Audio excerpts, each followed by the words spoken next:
एक ओंकार सतनाम। एक ओंकार सतनाम। करता पुरख निर्भव निर्वैर अकाल मूरत अजूनी सैभं गुर प्रसाद। जब आदि सच जुगात सच है भी सच नानक होसे भी सच। सोचे सोच न होई जे सोची लखवार। चुप चुप न होई जे लाई रहा लेवतार।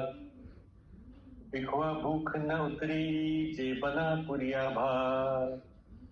सहस सिहानी लख होई त इक न चले नाली। कवि सचियाने होई री कवि कोड़े तेरे पाले। हाँ बस बस बस बस ठीक है। तो आज ये इसका करना, हाँ ये आज इसका करना है। सहस सियाणपा लख होई ता एक ना चले नाली। इसका मीनिंग है ना इसका। चलिए हिंदी कोई और पढ़ता है। हिंदी कपिल जी आप पढ़िए इसकी, बस लास्ट वाले की जो पढ़ना है। हाँ करंट में जो पढ़ना है। मनुष्य के पास चाहे लाखों हजारों चतुराइयां हो, उनमें से एक भी आदर्श जीवन जीने के लिए या सत्य तक पहुंचने के लिए साथ नहीं चलती। हाँ इसको करिए जरा, आप डिफाइन कीजिए। बेसिकली वही समझा रहे हैं कि आप मतलब जितने भी आप षड्यंत्र या जितने भी आप ट्रिक्स वगैरह निकालेंगे, वो I think that can be momentary, but it will not help you, or it will not basically go along with you. So, even the whole world of wisdom falls short of helping us to tread on the enlightened path. So, आपको momentary और क्षण भर के लिए आपको एक सुकून या आपको एक अचीवमेंट दे सकते हैं, पर आपको वो enlightened या फिर आपको जो एक सही मार्ग है वो कंटिन्यूस तो आपको नहीं चलेंगी। जो कंटिन्यूस है वो यही है कि self realisation, may be self awareness, और बेसिकली अपने आप को जान के आगे चलना। बाकी तो ये सब हथियार हैं जो आपको हर मोमेंट पे काम आएंगे, but not for long time. हाँ जी, हाँ ठीक है, बिल्कुल बहुत ही बढ़िया बोला है। हाँ जी चलिए मोना, मोना तुम बोलो। नहीं अभी नहीं बोल पाऊंगी। अच्छा चलो ठीक है, कोई बात नहीं। विनोद जी आप बोलिए। हाँ जी, बिल्कुल क्लियर है इसमें कि आपको जो है मतलब अगर जीवन में सफल होना है तो सच्चाई हॉनेस्टी के साथ ही होना पड़ेगा, और जो भी आपने गलत कर्म किए हैं उसका तो अर्जाना भुगतना ही पड़ेगा, और उसका फल आपको इधर कर्म यहीं पर ही चुका के जाने हैं। कोई भी चीज आगे नहीं होती, मतलब स्वर्ग नर्क यही है, और जो भी आपने गलत कर्म किए हैं उनका यही चुकता करके जाना है। चाहे कितने भी मतलब कोई आदमी बहुत बड़ा समझता है अपने आप को कि मेरे पास सब कुछ है, मेरा कोई कुछ बिगाड़ नहीं सकता। एक एग्जांपल था, हर्षद मेहता जी थे, वो commodity market, money market, stock market और फॉरेन एक्सचेंज मार्केट चारों में प्ले करते थे और चारों में नंबर 1 थे। तो बोले मेरा एक पकड़ा जाएगा तो दूसरा है, दूसरा पकड़ा जाएगा तो तीसरा है, चार है, मैं कहीं गिरूंगा ही नहीं। लेकिन जब होता है तो भगवान ने चारों के चारों ये मार्केट एक साथ ही गिरा दिया। मतलब कि आप कितनी भी चतुराई कर लो, कितने भी पैसे जमा कर लो गलती से या मतलब गलत काम से, वो जिस दिन आपका समय पूरा होगा वो सारे के सारे चले जाएंगे, हाथ में कुछ नहीं रहने। तो इसके लिए जितना हो सके सही तरीके से चलो। मतलब एक कहावत है मेरी कि नॉलेज जो है ना उसको यूज करना है, मिस यूज नहीं करना है। जिस दिन आपने नॉलेज का मिस यूज, मतलब नॉलेज लोगों के पास होता है या जिसके पास ज्ञानी का ज्यादा होता है, लेकिन वो अगर जिस दिन नॉलेज का बुरा यूज करने लगेगा तो वो कहावत है ना कि ये मतलब ये बुद्धि भ्रष्ट हो जाती है। मतलब तो उस तरह से मतलब कि आपका जब समय आएगा जितने समय तक चलना है चलेगा, लेकिन उसके बाद एक एंड जरूरी है। तो गलत चीज का एंड गलत ही रहता है। इसके लिए आप कितनी भी चतुराई कर लीजिए वो हेल्प नहीं करेगा। सिर्फ एक ही चीज हेल्प करेगी, वो भगवान का नाम। जिस दिन आपने भगवान को सही दिशा में जाना शुरू किया, सेंटर को करेक्ट किया, तो फिर आपका जीवन सफल हो जाएगा, अदरवाइज नहीं। Thank you. बहुत ही सुंदर बोला है, ठीक है, बिल्कुल। हाँ, अब कौन? अनामिका जी ने तो अभी ऐड करा है। बोलना चाहेंगी अनामिका जी इसके बारे में? आज ये वाला दो, अभी जस्ट हाँ अभी ऐड किया आपने। वैसे ले तो लिया थोड़ा दूध। हाँ, इन्होंने बोल ही दिया है वैसे। दोनों ने ठीक ही बोला, बिल्कुल। मेरे अच्छा, पास, मैं बोल रही हूँ। हाँ चलो बोलो। हाँ जी, ये मतलब ये जो चतुराइयाँ होती हैं, छल कपट होते हैं, इंसान करते हैं, इनसे तभी मतलब छुटकारा पाया जा सकता है अगर वो मतलब भगवान के साथ, भगवान की शरण में आ जाए, उसके टच में रहना शुरू कर दे। वरना इनका भुगतान तो करना पड़ता ही है इस संसार में। कर्मों का लेखा जोखा तो वो करना पड़ता है। जैसे गीता में कहा है, भी तू मेरी शरण में आ जा, मैं सारे तेरे अपराध माफ कर दूंगा। अगर उसके मतलब उसके साथ टच में, संपर्क में रहना शुरू कर दें, फिर तो मतलब बचा, मतलब ये छल कपट छोड़ के, वरना इसका भुगतान करना पड़ता है इस हाँ ये, संसार में। बस में हाँ यही है इसका मीनिंग, बेसिकली तो यही है। वो अंगुली मार का था, वो अंगुली मार ने कितना वो कुछ किया, लेकिन वो फिर भी मतलब माफ कर दिया ना उसको। उसको कोई अपने कर्मों का कुछ भुगतना नहीं पड़ा ना, इतना अपराध करके भी। ऐसा नहीं होता, थोड़ा सा ना ना ना, कंफ्यूजन होता है उस बात में, इतना अपराध करके भी वो माफ हो गया। नहीं होता माफ।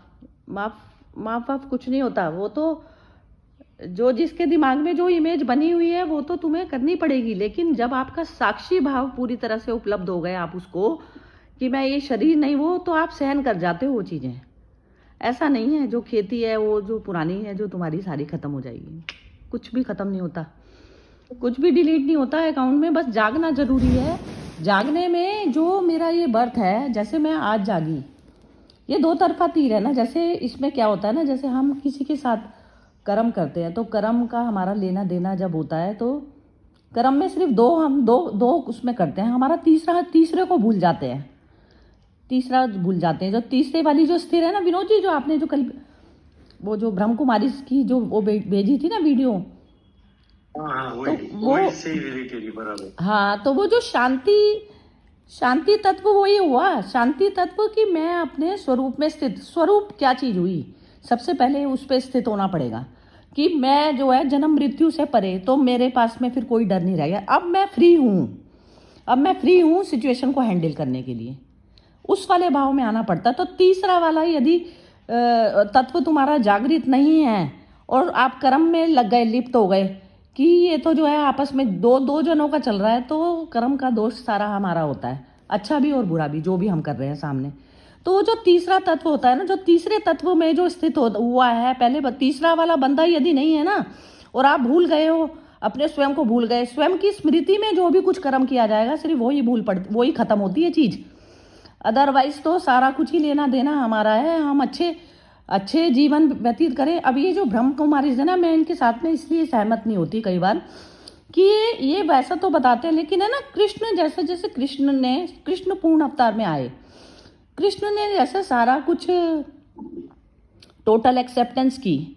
अब सारे रंग, जिस भी प्रकार के रंग प्रकृति में थे, वो सारे रंगों को एक्सेप्ट करा, सारे रंगों को एक्सेप्ट। तो दुर्योधन का रंग भी एक्सेप्ट किया और अर्जुन का भी किया। हमें ना ब्लैक एंड व्हाइट पे चीजें जब दिखती है तब तो हम देख पाते हैं, लेकिन बहुत सूक्ष्म तल पर जो हम हिंसा करते हैं ना, वो नहीं देख पाते।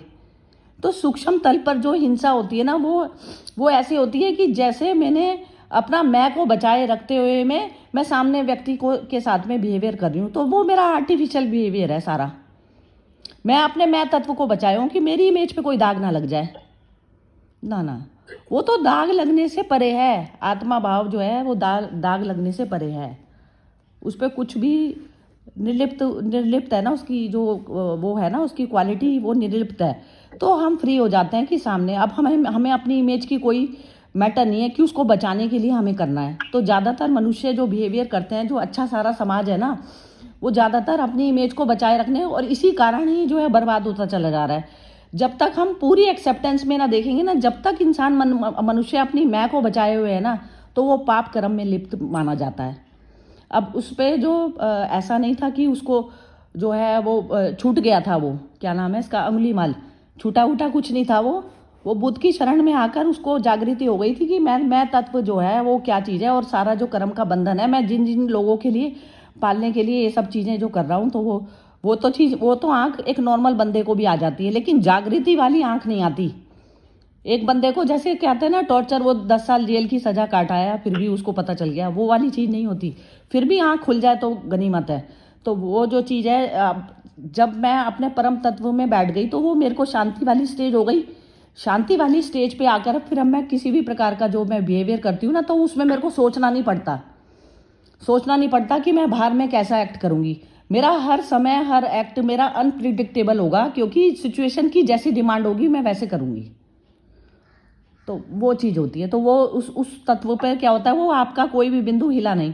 अब इसमें जो आपने जो हर्षद मेहता का उदाहरण दिया या जो भी कुछ, तो वो ये होता है कि जब इंसान जैसे अपने आप में पूरा तरह से समर्थ है, तो वो तो एक नफ्स तो आपके दबाए हुए है ना।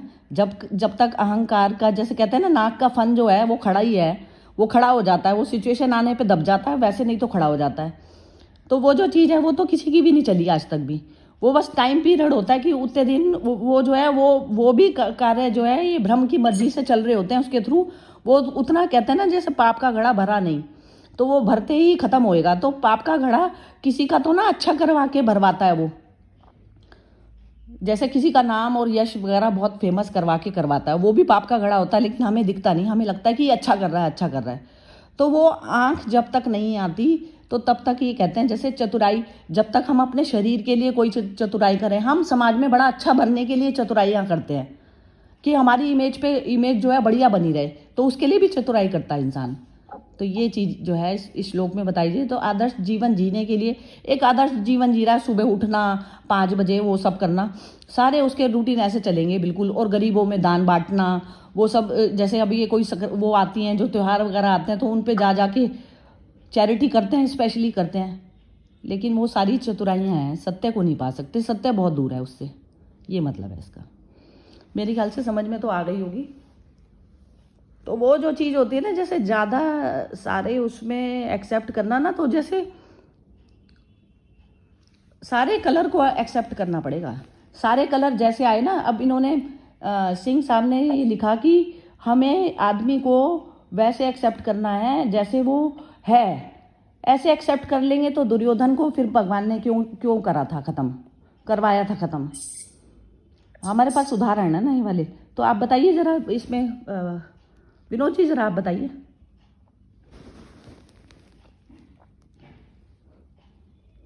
हाँ जी विनोद जी। मैंने पढ़ा नहीं, मतलब क्या क्या लिखा था सिंह साहब ने, मैंने पढ़ा नहीं। अच्छा, सिंह साहब ने लिखा था कि हम कपिल जी आपने पढ़ा है क्या? Situation and people. हाँ, situation as they are is peace. अच्छा, पीपल एंड सिचुएशन। ओके। हाँ, मतलब इसमें ये समझ में, मतलब जैसे कपिल जी कहते हैं भाई, एक्सेप्ट करके हम लोग उसको मतलब अपनी दिशा से सही तरीके से अंडरस्टैंडिंग करते हैं, उसको एडजस्ट करके, मतलब या अपना वो तरीके से सिंह साहब वो लाइन पे जा रहे हैं। बाकी अगर कृष्ण के इसमें देखेंगे तो जो गलत कर रहा है उसको फल आपको देना है, ये नहीं सोचना है कि भगवान इसको फल देगा। अगर आपके हाथ में कोई जिम्मेदारी दी गई है तो आपको शस्त्र उठाने हैं और फिर उसका कार्य करना है। जैसे आप अपना बिजनेस करते हो कोई, तो बिजनेस में कि किससे डीलिंग करनी है मुझे, किससे नहीं, तो आप चूज करते हो ना। ऐसा तो नहीं करते ना कि जो जिसकी वो क्रेडिबिलिटी अच्छी नहीं है आप उसके साथ भी बिजनेस करना शुरू कर देते हो, नहीं करते ना। तो आप चूज करा ना आपने, तो चूज करा, तो ये चॉइस जो मनुष्य पे दी हुई है, तो उसमें जब हम कहते हैं कि सामने कोई भी आ गया उसको एज इट इज एक्सेप्ट कर लिया, एक्सेप्ट उसको थोड़ी ना करना है, मनुष्य को एक्सेप्ट उसको नहीं करना, एक्सेप्ट सिचुएशन को करना है कि अब मैं जिस भी सिचुएशन पे या जिस भी मोमेंट पे मैं आके फंस गई, अब उस चीज़ को मैं कैसे, तो अब उसमें कैसे डील करना है। तो पूरी पहले से तो बुद्धि में भगवान ने बोला कि ज्ञानी जो है, ज्ञानी मेरा रूप है, तो बिना ज्ञान के कैसे होगा कि अब उसमें मुझे उस सामने वाले की पावर को नोट करना है कि सामने वाले की पावर कितनी ज़्यादा है। तो ये सब चीज़ें मेरे को करनी पड़ेंगी ना। मेरे को पूरा यदि ज्ञान नहीं होगा तो मैं मर जाऊंगी उसमें। अब उसमें ये युद्ध में ज़रूरी नहीं है कि कृष्ण और अर्जुन बचते ही, ये क्योंकि जीता गया इसलिए ये वाली गीता हमारे सामने है। इसमें मर भी सकते थे वो, यदि मर जाते तो ये वाली जो गीता है हमारे सामने नहीं होती। ये है ना, क्योंकि सत्य पे स्थापित होना कर्म से पहले होता है, कर्म के बाद में सत्य में नहीं करा जाता। सत्य ही जीतता है, सत्य में चाहे शरीर मर जाए लेकिन सत्य ही जीतता है। मतलब सत्य में आपकी जीत पहले ही हो गई, क्योंकि आप स्वयं मुक्त हो गए ना, मैं से मुक्त हो गए। तो जो मैं से जो मुक्त हो गया तो वो सत्य की जीत कही जाती है। तो इसी कारण जो वो आपने भेजी थी ना वीडियो उसकी भी, कि जो पहला जो नाम था वो जय संहिता, तो जो महाभारत का युद्ध था तो जय संहिता, इसीलिए उसको धर्म युद्ध कहा गया। धर्म मतलब शून्यता पे आकर जो चीज़ की गई तो वो शून्य लेवल पर, तो उस चीज़ को बोला जाता है। हाँ जी, जरा कपिल जी इसको बताइए, जरा डिफाइन कीजिए जरा जो मैंने बोला भी। जी नहीं, आपने अच्छा समझाया थी। सिचुएशन ही इम्पोर्टेंट है कि कुछ लोग मतलब वो सिचुएशन में आके आपके अगेंस्ट में खड़े होंगे, वही लोग किसी सिचुएशन में आपके फेवर में खड़े होंगे, तो वो तो फिर आई थिंक उसका कोई इम्पोर्टेंस नहीं है। सो एक स्टेप आगे ही आपने बताया कि सिचुएशन इज वेरी इम्पोर्टेंट, और डेफिनेटली प्रैक्टिकल करना थोड़ा समझना मुश्किल है, बट एक बार समझ में आ गया तो आई थिंक धीरे धीरे करके हम अप्लाई जरूर कर सकते हैं। बट हाँ, एटलीस्ट मैं गिनूंगा तो मैं थोड़ा अभी भी दूर हूँ सिचुएशन से, बट एटलीस्ट समझ में आ गई है चीज। नहीं, लेकिन ये जो विनोद जी और आप है ना, जैसे आप यदि अपने उसमें भी यदि डील करेंगे ना ये जैसे चीज अपने उसमें, तो ये आपको पता चल जाएगी। ये ना जैसे नॉर्मली जो ज्ञान हम लेते हैं ना, तो वो जो नॉर्मल ज्ञान होता है वो हमें उससे पार नहीं, हम हमेशा ना संशय में फंसे रहते हैं कि हमने ठीक किया गलत किया, उसमें अपने आप को ज़ीरो बना लिया, मैं उससे परे हूँ। फिर उसमें आ गया सिचुएशन को हैंडल करने के लिए, तो वो बुद्धि सारी इंद्रियां आपकी ब्लैक एंड वाइट में दिखने लग जाएगा कि दूसरों के माइंड में भी क्या चल रहा है। इतनी क्लैरिटी आती है इस चीज़ में, सिचुएशन को हैंडल करने में। और वही इंसान बिजनेस में भी और किसी भी जॉब में और उसमें सब में क्रिएटिविटी हमारी वर्क ही तब करती है जब हमारा माइंड बिल्कुल उस पर होता है। हम हैंडल करने के लिए हो जाते हैं ना, क्योंकि हमें अपनी परवाह नहीं होती। तो वो सिचुएशन बहुत निर्भय और वैसी वाली होती है। तो इसमें बस ये चीज़ यदि आ गई ना, उस पॉइंट तक लेकर आऊँगी मैं बस आपको। मतलब आप समझ लीजिए उस पॉइंट पे यदि क्लैरिटी नहीं आई ना तब तक ये शास्त्रों का अध्ययन चलना चाहिए मेरे हिसाब से, क्योंकि ये वहाँ तक पहुँचना बिंदु। अब जैसे सिंह साहब बिल्कुल सुलझे हुए वैसे हैं, बहुत ही अच्छे पोलाइट और वैसे वाले हैं, लेकिन अभी क्लैरिटी की, जैसे कहते हैं ना, क्लैरिटी की हल्की सी कमी अभी है। क्योंकि जब हम किसी नॉर्मल बंदे को भी एक्सेप्ट करते हैं ना, तो समाज का सुधार ही नहीं होगा, कभी भी नहीं होगा। तो अब जैसे जो मोदी के लिए भी करा जाता है या वैसे भी किया जाता है ना, तो वही चीज़ है कि जैसे सिचुएशन आती है उस सिचुएशन में सारी तरीके से साम दंड भेद अपनाए जाएं उसमें। वैसे हम घर में रहने वाले प्राणी हैं, हमारे को तो खैर इतना फील्ड में हम जाते नहीं, लेकिन जो भी मनुष्य ऐसे उसमें जाता है तो अपना जो काम करने का तरीका है वो ऐसा ही होना चाहिए। चलिए अब इसका अनामिका जी से पूछते हैं, उनको क्या समझ में आया। हाँ जी अनामिका जी, आप बताइए आप क्या समझ में आया। नहीं, इसमें मतलब मुझे यही समझ में आया कि जैसे आप अभी कृष्ण भगवान का भी बात कर रहे थे, तो जो महाभारत का युद्ध हुआ, उनके सामने सिचुएशन आती जाती थी तो वो ये नहीं सोचते थे कि ऐसा करके मैं गलत कर रहा हूँ। क्योंकि लाइक जैसे भीष्म पितामह के पास भी उसमें एक दृष्टांत है ना, द्रौपदी को भेजा था कि आप इनके लाइक चरण छू लो तो ये आपको ऐसे आशीर्वाद देंगे कि आपके पति जीवित रहें। तो जब उन्होंने आशीर्वाद उनको दिया था तो भीष्म पितामह को उन्होंने बांध दिया ना, तो वो पांडवों को मार नहीं पाएंगे ना। हाँ, तो वो उसमें उनके माइंड से खेले ना कि मतलब हाँ माइंड से खेलते खेलते वो उस युद्ध में मतलब आगे बढ़ते गए। जैसे बहुत सारा उसमें है ना, लाइक खाटू श्याम जी का भी जो था, मतलब मुझे उनका नाम नहीं आ रहा है, जो वो एक तीर था जिससे उन्होंने सारे पत्ते भेजे थे और कृष्ण भगवान ने एक पत्ता पैर के नीचे छिपाया था। बर्बरी था। तो मतलब उन्होंने ऐसे सबको मतलब सिचुएशन आती जा रही थी ना उनके सामने उस टाइम पे उस युद्ध को जीतना जरूरी था ना, क्योंकि दुर्योधन ये लोग तो गलत काम कर ही रहे थे ना। उसमें क्या है, जैसे मेरे अंदर क्या वीकनेस है, तो ये चीज जो स्वयं के पास में जिसका बैगेज अपना नहीं है ना पड़ा हुआ, उसको दूसरों की बुद्धियों में क्या क्या चल रहा है ना, किसको किस चीज से वीकनेस पता थी, बेसिकली वीकनेस पता थी सारी।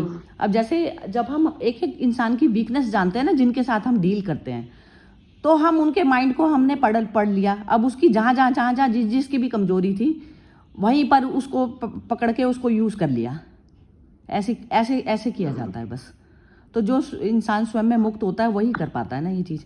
तो उसमें फिर वो ये नहीं देखता कि क्या धर्म क्या अधर्म, धर्म अधर्म से परे है सत्य का मार्ग, धर्म अधर्म से परे है। हाँ, पृथ्वीराज चौहान का भी जो युद्ध वो लास्ट वाला हारे थे, वो कैसे हारे थे? उसमें ऐसा मतलब मैंने सुना है कि उसमें उन्होंने गैयाएं छोड़ दी थी। किसमें तो अपने 1 मिनट किसमें? पृथ्वी, अच्छा, जो युद्ध था मोहम्मद गजनवी के साथ, जो लास्ट युद्ध हुआ था ना, अच्छा, मतलब मैंने ऐसे सुना है क्योंकि उसमें उन्होंने लास्ट में क्या किया, जो लाइक मुगल थे उन्होंने गैयाओं को छोड़ दिया और अपने इसमें बोलते कि गौ हत्या महापाप।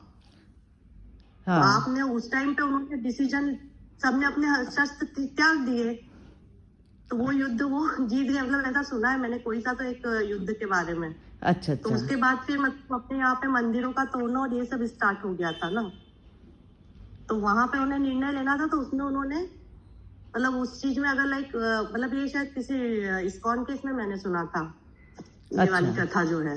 अच्छा, उस टाइम पे अगर वो 1000 गायों का बलिदान होता, लेकिन अपना जो है धर्म की स्थापना तो हो जाती ना, ऐसा कुछ मैंने सुना था उसमें।